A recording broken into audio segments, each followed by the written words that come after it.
Ay siya nga ino. Tabi ka muna tay. Saan ka punta? Narito sa bago. Ha? Sila pa. Abing. Pupunta ka naman ng bago. O, sila abing ba? Saan ka galing ngayon? Ha? Saan ka galing? Bayawan. Nilakad mo lang. Lakad lang. Kapira. Wala kang pera. Pag may pera ka, sakay ka. Sa pamahaw. Wala pa sa pamahaw. Pumunta ako doon sa bahay ng mga kamag-anak mo doon sa Barangay 4. Oo. Ay, may bahay pala silang binigay sa iyo. Ayaw mo daw tumira doon. Papunta kami ng Barangay Hall ng Mabaruto, mga kabayan. Kasama rin si Imo. Ay, magpa-blatter kami.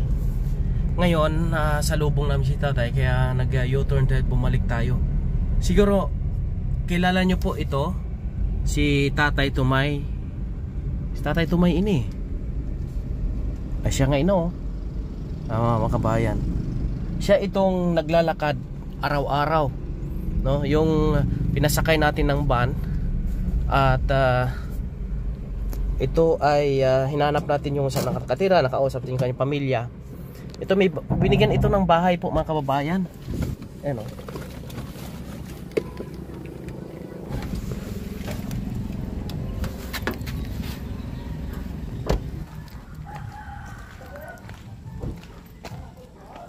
Tay, tabi ka muna tay. Tay Tumay, nakakilala ka pa sa akon? Oo. Ako si Raymond, Oo. yung nagpasakay sa'yo sa van. Kamusta ka? Okay lang. Saan ka punta?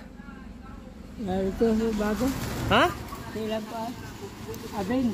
Pupunta ka naman ng bago. O, sila abing ba? Saan ka galing ngayon? Ha? Saan ka galing? Bayawan. Nilakad mo lang. Lakad lang.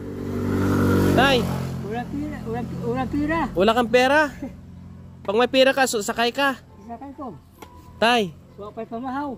wala pa sa pamahaw. Pumunta ako doon sa bahay ng mga kamag-anak mo doon sa Barangay 4. Oo. Tiningnan ko yung bahay, may bahay pala silang binigay sa iyo. Ayaw mo daw tumira doon. Dito sa bahay, ila ko. Eh sa'yo daw 'yon, pwede ka man daw tumira doon. Ayun lang, lakad lang imo gagawin? Ha? Lakad lang. Eh buti na daanan natin, matagal-tagal na mga kabayan, no? Hindi natin siya nakita. Nung time kasi na nakita natin siya, pinasakay natin siya, mga kababayan. At magbuko mo na. Di ba kausap mo si Abel? Oo, nakausap kami. Doon ko pumunta ngayon. Nadaanan ka namin, papunta kami ng barangay sa Mambaruto.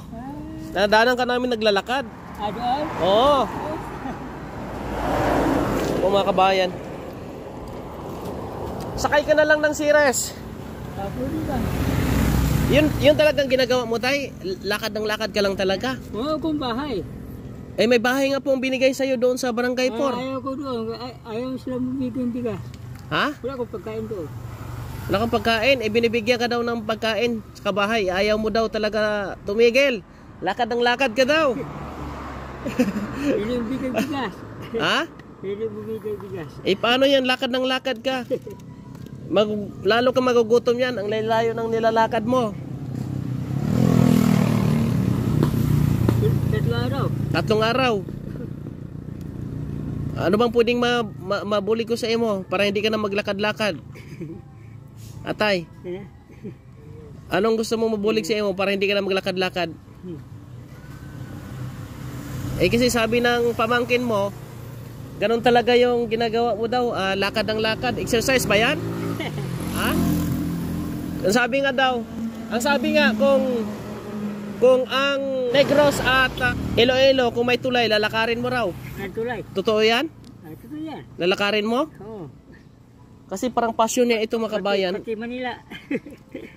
Ulan daanan. Gusto niyang libutin ang buong Pilipinas kung may tulay. Talagang hindi na siya mapigilan. Nakaraan nakausap ko na yung mga pamilya niya. Passion na talaga ni tatay yung ikot ng ikot, punta sa mga kamag-anak, lakad. Bibigyan na lang kita ng pangkain. Tapos sumakay ka. Atay. Bigyan ko na lang siya ng pangkain niya. Ayun.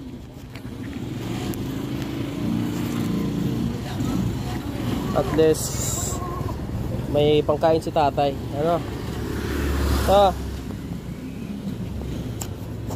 Ito May. Oh. Sumakay ka ha. Sumakay ka at kumain. Ano, para di ka mapagod sa mission mo. Kasi kung mapagod ka sa mission mo, mahirap.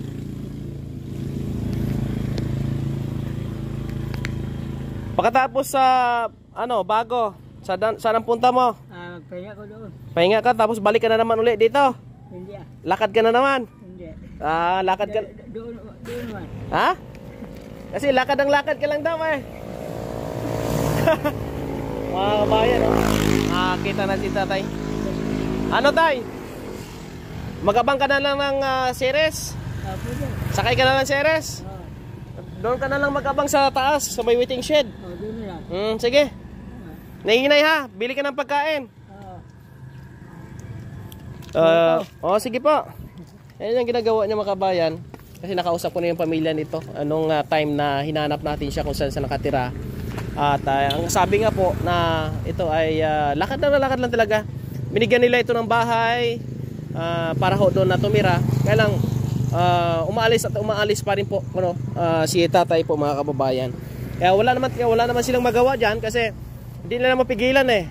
Parang yun na talaga yung passion ni Tatay Tumay na lakad ng lakad, gusto nga na ikutin ang buong Pilipinas. Sabi nga ng kamag-anak din po niya, kung may tulay yung Negros sa Iloilo, gustong ikutin ni Tatay. Ganun lang, ganun katibay siya, lakad ng lakad yan. Pagdating doon sa bago, balik na naman niya dito, pabalik na naman ng Sipalay, Inubaan. Mabilis ang maglakad, mamaya abutan pa natin yan mamaya. Pupunta muna kami sa barangay, Barangay Mambaroto. At kami ay magpa-blatter sa sitwasyon ni Imok dahil nga po sa kanyang asawa, sa kanyang live-in partner na itinakas yung anak po ni Imok mga kababayan. Hanggang sa muli po, maraming salamat at mabuti at nakita natin si Tatay Tumay ngayon. Yung matagal-tagal na panahon na hindi natin siya nakita. At ngayon lang natin uli, natsambahan na nadaanan po mga kabayan na naglalakad po. Maraming salamat sa inyong lahat. At thank you. Thank you po. God bless sa inyong lahat.